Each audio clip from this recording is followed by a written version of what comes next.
こんにちは、末っ子暮らしのひーちゃんです。今日は DM とかでもすごく質問が多かった私が実際にやっている副業についてちょっとお話ししたいと思います。副業についてなんですけど、私資格も特に持っていなく、運転免許ぐらいしか持ってなくって、学歴は中卒でございます。そんな私でもね、ちょっとなんとか仕事副業をしながら生計の足しになっているので、今となっては副業ならずして生活は成り立たない状態でございます。収入はちょっと不安定なんですけど、いつかこれを基盤にしていけたらいいかなと思っているので、これから副業を始めてみたい方の少しでも参考になればなと思います。では早速、学歴なし資格なしアラフォーシングルマザーの私が実際にやっている副業についてご紹介していきたいと思います。一つが Adobe ソフトのイラストレーターっていうソフトを使った DTP 作成になってます。はい。でもう一つがイラスト AC 写真 AC っていうものになってます。あと3つ目がアフィリエイト。アフィリエイトは多分聞いたことある人たくさんいると思いますし、ちょっとやってみようかなって思った方もいると思うので、ちょっとそれについても簡単に説明します。で、肝心なところね、どうやって仕事を得てるか、収入につなげてるか、事前準備、事前に必要なことは何か。で、最後にね、ちょっとね、自分にはね、合わなかった副業というか、ちょっとそういったものもあったんで、それもお話ししていきたいと思うんですけれども、一つ目のAdobe イラストレーターについて。今ね、Adobe イラストレーターを使った DTP 作成が仕事だっていう風に説明したんですけど、要はチラシです。チラシ作りです。こういう、これは4月1日より去年かな、ちょっと許可をもらったお店のチラシを作らせてもらったんですけれども、この部分、この緑のこれが、チラシになって実際に印刷されて世に出回るポスティングチラシだったり、ホームページに掲載したりとか、そういう風に使ってもらうチラシなんですけれども、これを Adobe イラストレーターというソフトで作っています。こっちが依頼いただいた時の概要ですね。こんな風に作ってくださいっていうのを、依頼主さんからデータでもらって、それをちょっとチラシに起こす、作り直すっていうことをしてるんですけれども、仕上がりがこんな感じですね。パンフレットチラシ、これはパーソナルジムローファーさんからいただいたご依頼で、ちょっとこの辺の金額ごめんなさい。今変わってるかもしれないんで、興味のある方はちょっと直接お問い合わせしてみてください。大阪高槻市っていうところにあるパーソナルジムのチラシになってます。はい。で、イラストレーターなんですけど、例えばキャンバ、有名なところで言うとキャンバっていうアプリでも使えるし、パソコンでも使えるっていうものがすごく若い人とかにはすごく人気で、自分でサムネイルを作ったり、簡単なチラシならもう全然デザインできるっていうね、キャンバーっていう素晴らしいソフトがあって、私もちょっといくつかサムネイルそれで作ってみたりとかして、すごく便利なんですけど、いざ仕事として依頼主さんとデータのやり取りをするってなると、ちょっとね、キャンバだと物足りないというか、ちょっとね、できないことがありまして、っていうのがね、イラストレーター、Adobe のイラストレーターっていうのは世界共通ソフトになってるんですね。世界中の人が使っているソフトになってまして、で、プロのデザイナーさんとかも使っている、デザインの世界でいうとすごくメジャーなソフトになってるんです。なので、デザイン会社の方とかもイラストレーターっていうソフトを使っていることがとても多いので、実際に仕事としてデータのやり取りをするってなると、ちょっとね、キャンバのデータだと使えない場合があるんです。イラストレーターのデータで送ってください、納品してくださいって言われることがね、結構あるので、なので仕事としてチラシデータを作ってみたいとかデザインをしてみたいっていう場合は、もう Adobe のソフトをちょっと勉強するのが、その後無難かなと思います。で、実際 Adobe のソフトってどれもね、たくさんあるんですけど、Photoshop とかイラストレーターとか、あと動画編集でいうとプレミアプロっていうのがあって、すごくメジャーにもなってきてるんで、使える人すごく増えてはきてるんですけど、なんせね、ちょっとね、難しいんですよ。扱いが難しい。なので、全くそういったことをしたことがないよっていう方にはちょっとハードルが高いソフトにはなってるんですけど、でもこれからもしデザインを勉強したいとか、それを仕事にしていきたいっていう方は、まずちょっと最初大変だけれども Adobe のソフトを使ってみることを私はおすすめします。はい、で Adobe のソフトが使えると、それこそ Canva とか他のデザインソフトは大体使えるようになるんじゃないかなと思っています。はい、でこれねAdobe ソフトを本当にマスターすると仕事とかデザインの幅がものすごく広がるので、これから本気でやりたいなっていう方にはすごくおすすめ。まずここからしてくださいって思ってはいるんですけど、はい、ちょっとデメリットもあります。デメリットについてちょっとね説明しますね。はい、サブスクなんです。サブスクなんですよ。これがねイラストレーターっていう、この AI って書いてるのがイラストレーターのソフトなんですけど、今イラストレーター月額2728円って書いてますね。結構しますよね。でこっちがこのね PR って書いているのがプレミアプロ、 Adobe プレミアプロ。これ動画編集のソフトになってるんですけど、こちらも2728円で、これが Photoshop。Photoshop は写真の編集ができるソフトですね。が2728円。はい。合わせたらなんぼすら2、4、6、まあ、1万円近くするんかな。ね、ちょっと算数できないんですけど。全部使えるよって、Adobe のソフトが全部使えるよっていうこのコンプリートプランっていうのが月額6480円になってます。これ結構しますよね。高いです。ただこのコンプリートプランなんですけど、今サイトを確認すると6480円になってたんですけど、結構ねキャンペーンとか割引キャンペーンとかやってるタイミングがあるので、ちょっとねそのタイミングで申し込むと月額料金も安くなったりとかするんです。なのでちょっとタイミングを見て契約してみるのも一つ手ですね。なのでデザイン全般をやってみたい方、クリエイティブな仕事をちょっとしてみたいよっていう方はぜひ Adobe ソフト、ちょっとねお金かかっちゃうんですけれども無料体験あるのかな、ぜひこれ調べてみてもらいたいと思います。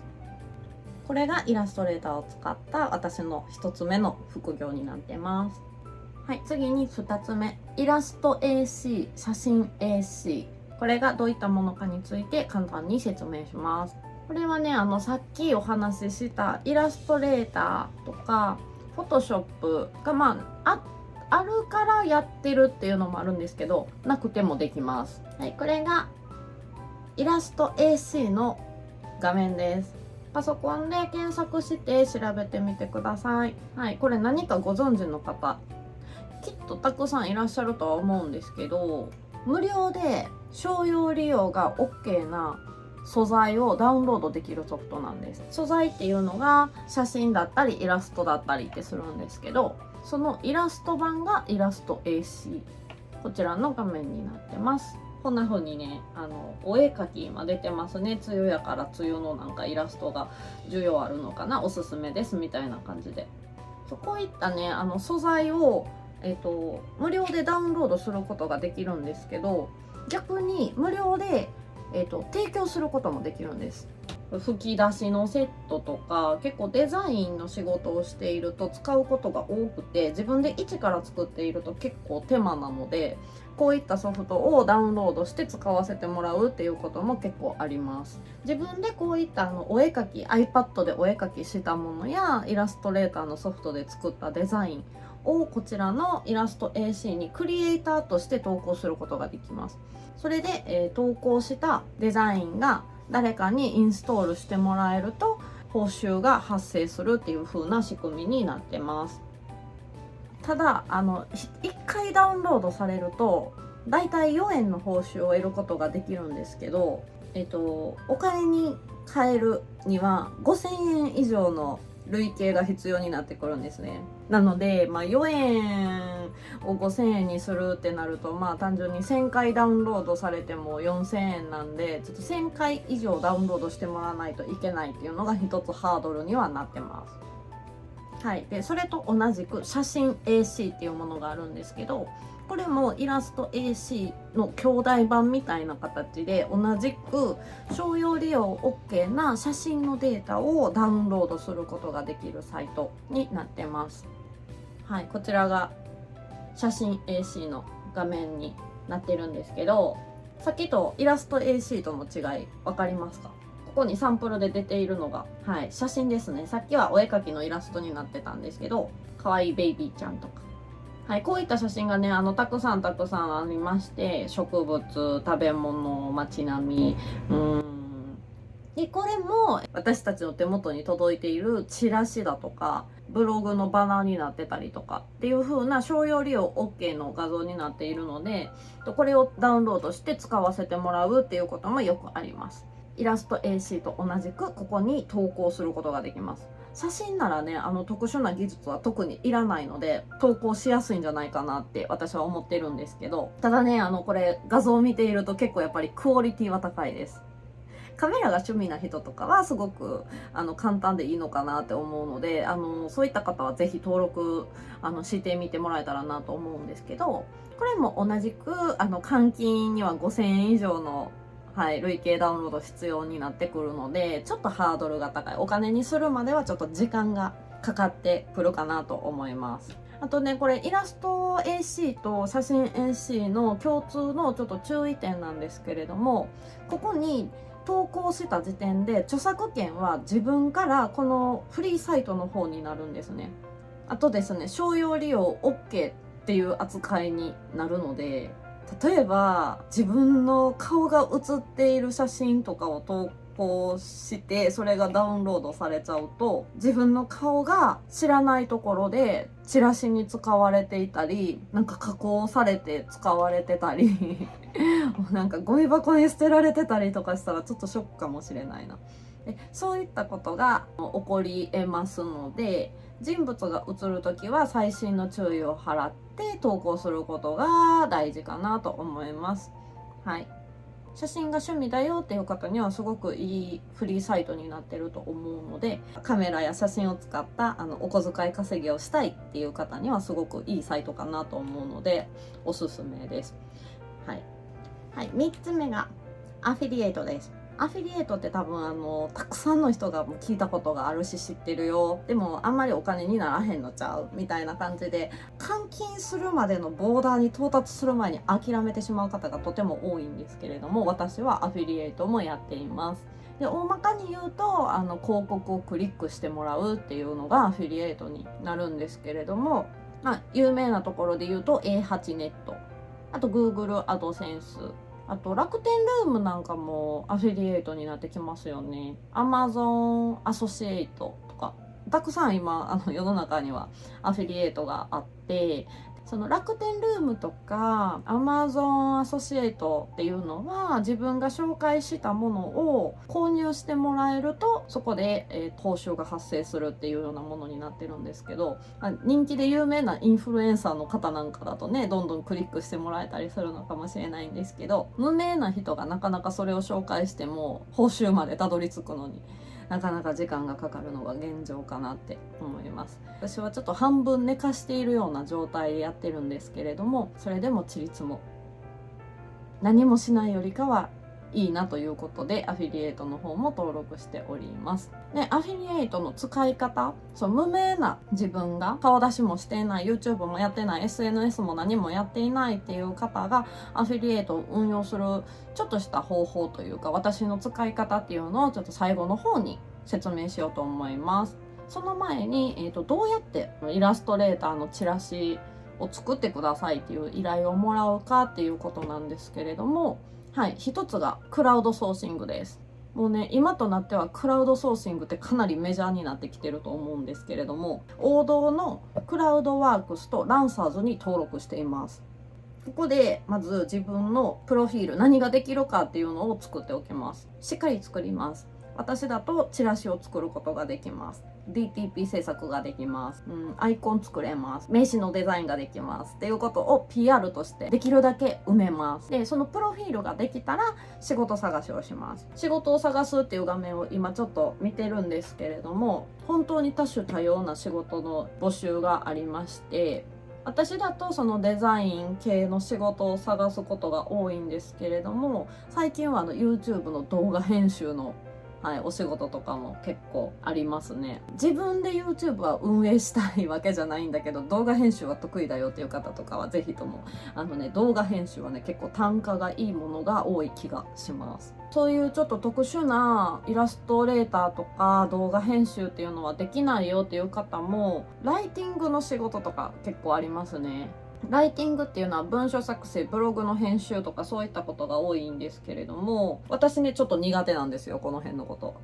例えばサンプル動画を見てその感想を2000文字ぐらいでまとめてくださいとか、あと自身の経験についてまとめてくださいみたいなのもありますね。例えば私だとシングルマザーなので、シングルマザーの生活について不便なこと、困っていることを例えば2000文字以内でまとめてくださいみたいなライティングのお仕事なんかも今見てるとありますね。なので文章を作るのが得意な方とか、本をたくさん読んでてそういった文章力を持ってるよっていう方なんかはすごくいいのかなって、こういうね記事作成っていうのはすごく向いてらっしゃるのかなって思います。私は苦手です。もういろんな専門分野のお話をちょっとくださいみたいなのがあるので、ちょっとね特殊な趣味をお持ちの方とかはちょっとできるんじゃないかな。私はちょっとできないですけど。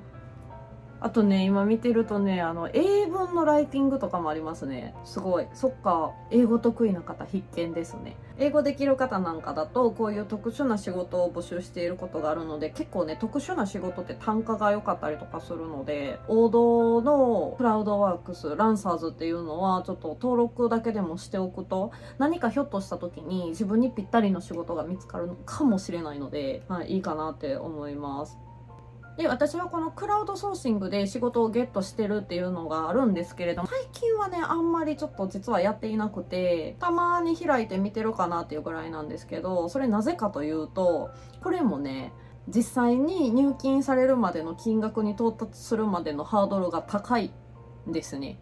クラウドワークスとランサーズについては1000円以上の報酬が発生してから初めて入金っていう風な条件をクリアすることができるんですけど、誰でもできる仕事っていうのは単価が安いケースが多いので、1000円に到達するのが結構ね長かったりとかするんですね。依頼主さんとのやり取りも間でしないといけなかったりしますし、で誤字脱字があるともちろん修正もきますし、そういうやり取りをしてやっと50円だったり100円だったりで1000円に到達するのがなかなか遠い道のりだったりすることがあるので、ちょっとね今すぐ収入につなげるっていうのはちょっと難しいわけです。で、私ねこれ結構やってて、ただ今やってないのはなんでかっていうと、このクラウドソーシングを使っていたのは自分のポートフォリオの一つだったりするんですね。これだけの仕事をしましたよっていう自分のヒストリーを作るっていう意味合いで結構頑張ってやっていた時期があったんですけど、今ね結構実績として数はこなしたので、これをじゃあどうやって活用するかっていうことなんですけど、はい、ホームページを作りましょう。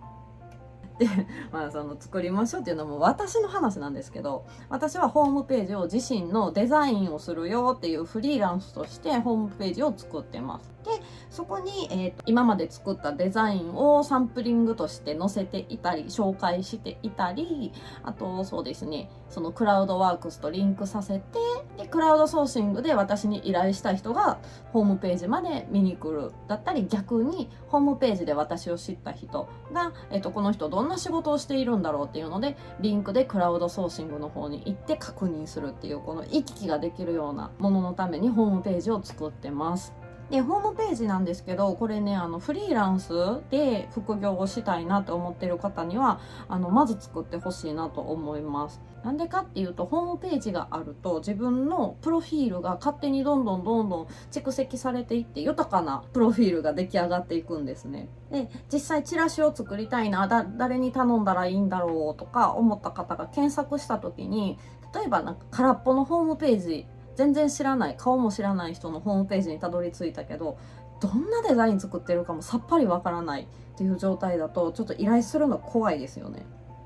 なのでホームページは潤わせてた方が、潤いのある豊かなものの方が家に越したことはないと思ってるんですけれども、クラウドソーシングとつなげておくことで自動的に私がクラウドソーシングで仕事をこなしていくと、ホームページの中の私のプロフィールが、ポートフォリオがどんどん豊かになるっていう意味でホームページを作ってます。でさっきも言ったアフィリエイトですね。アフィリエイトにもつながってきます。私はねイラストレーターの使い方チュートリアルっていうのをホームページのブログとしていくつか掲載してるんですけれども、例えば私のホームページに直接来なくてもイラストレーターの使い方っていう風に検索した時に私のそのブログにたどり着く方がいらっしゃるんですよね。でその方が見てる記事の中にアフィリエイトの広告が入り込んでいるっていうような形ですね。そういう風にアフィリエイトを活用してます。なのでホームページがあると自動的にアフィリエイトを貼っつける場所ができるので、これもちりつもに今つながっています。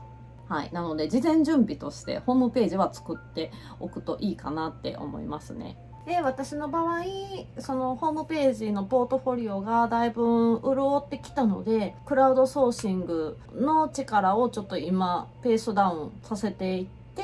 ホームページが潤った分知人に仕事紹介してくださいだとか、今在籍している職場でお仕事をいただいたりしています。ホームページが潤ったので私がチラシを作れますよ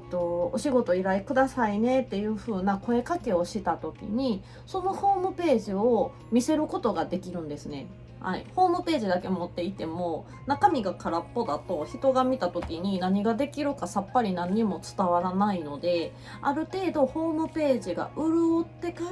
知人にお仕事くださいとか紹介してほしいっていうことをお願いするようになりました。その人たちが私のホームページを見て、それなりにちゃんと仕事できそうだなって思ったら依頼をくださいますし、その仕事をこなしたことによって次の紹介が生まれるんですね。実際私今本業でとある企業に派遣社員として勤めているんですけれども、派遣の仕事とは別に個人できちんと依頼をいただいて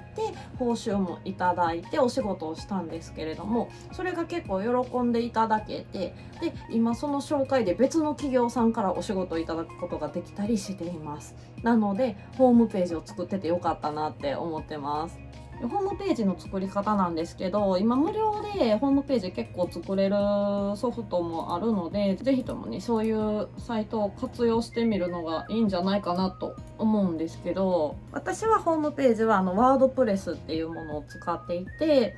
ドメインっていうのをきちんと取って、あとメールアドレス、専門のメールアドレスが取れるとかいうのがあるんですけど、そういうところでねちょっとお金とか技術とか知識がないとできなかったりとかするので、もう本当に個人で極力お金をかけずに副業をしていきたいよっていう方は全然無料のホームページを作るっていうのも全然大丈夫だと思います。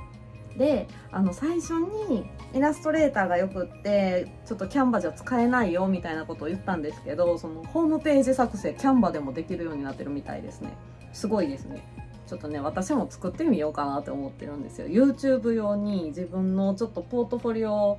ウェブサイトみたいなのを作ってみようかなと思ってます。はい、これがそのキャンバのパソコンの画面になってるんですけど、ここにねウェブサイトっていう項目が最近できたみたいで、これ私無料のプランしか入ってないんですけど、無料でもね作れるみたいですね。テンプレートがあるの嬉しいですよね。すごいなんかおしゃれページ、なるほど、ポートフォリオ、ここがポートフォリオなのかな。じゃあここは何にしようかな。企画書、ほう入った。面白いですね。ここにリンクも貼れるみたいですね。こうやってリンクってするとここに自分のホームページの URL とか、それこそあれですね、インスタとかツイッターのリンクが貼れるように。すごい、なんかおしゃれやし使いたいな。ちょっとまたチャレンジしてみたいと思います。はい、それでは私の副業についてちょっとまとめたいと思います。私がやっている副業、一つは Adobe イラストレーターによる DTP 作成、2つ目がイラスト AC、写真 AC への投稿、はい、3つ目がアフィリエイトで、仕事の取り方はクラウドソーシングまたは知人の紹介、ホームページは事前に準備をしておいた方がいいかなと思います。またですね、心得としまして、副業を始めた瞬間にお金になるっていうのはちょっとなかなかないです。依頼があって、やり取りがあって、修正があって、納品して、もう一通りの段取りを終えてからやっと報酬が生まれるので、少し根気が必要にはなってきます。根気は必要になってくるんですけど、自分のデザインスキルとかポートフォリオは蓄積されていくので、私はこの副業が自分に合ってるかなと思って今頑張って続けています。で、最後なんですけれども、私が実際にやってみたこういった副業系のことでどうしても続かなかったこと、自分のライフスタイルには合わなかったっていうのがあるんですけれども、それがですね、ライブ配信でした。ライブ配信、すごくたくさんの人やってますよね。便乗して私もやってみたんですね。なんと1ヶ月で7万8,000円になったんです。もうなんかもう今さっきまでコツコツしないとお金になかなかならないよっていうことを言ったばっかりなんですけど、そんな私がねいきなりね7万8,000円のね収入を得たんでね、もうびっくりして嬉しくて、ちょっとこれは副業としてすごくいいのかもしれないって思ったんだけれども、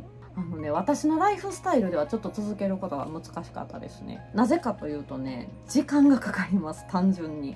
時間がかかります。時間が必要です。時間何回言うねんっていう話ですけど、本当に時間が必要です。はい、ライブ配信ってそのままなんですけど、生放送状態なので、生放送をねちょっと前から10分したところで儲けは出ないんですよ。で、私がチャレンジした限りでは1日4時間ぐらいライブ配信しないといけなくて、1時間区切りでもいいんですよ。1日1時間を4本するとか、そういう形で1日4時間ぐらいトータルで配信しないとなかなかね報酬につながらないっていうのが現状だったんですね。で、本業と副業と子育て、副業は省いたとしても本業と子育てをしながら、自分の睡眠時間やって必要なのこれ確保しながら1日4時間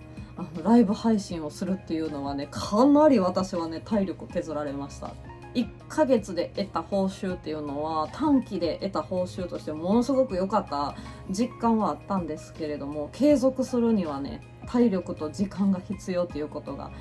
アラフォーの体にはかなり応えてね挫折しました。ただねお昼に例えば子供ちゃんが保育園行ってるよとかで、ちょっと時間があるわっていう方なんかはすごくいいかなと思うんですけど、もうフルで働いてる方とかが1日4時間のライブ配信をするっていうのはなかなか過酷だと思うので、やってみるのはいいと思うんですけど、バッチリ儲けようってなるとちょっとしんどくなることがあるかなって思うので、私は働いているママさんにはちょっと、ハードル高いかなって思ってます。ちょっとこれもね私の個人の意見として一つちょっと参考になればなと思っています。決してディスってるわけではないので、はい、おすすめはおすすめです。はい、以上が私が実際にやっている副業のお話でした。どうでしたか？自分も何かできそうだなっていうのはありましたか？私としては写真 AC 結構おすすめかなって思うんですけれども、ただ本当にね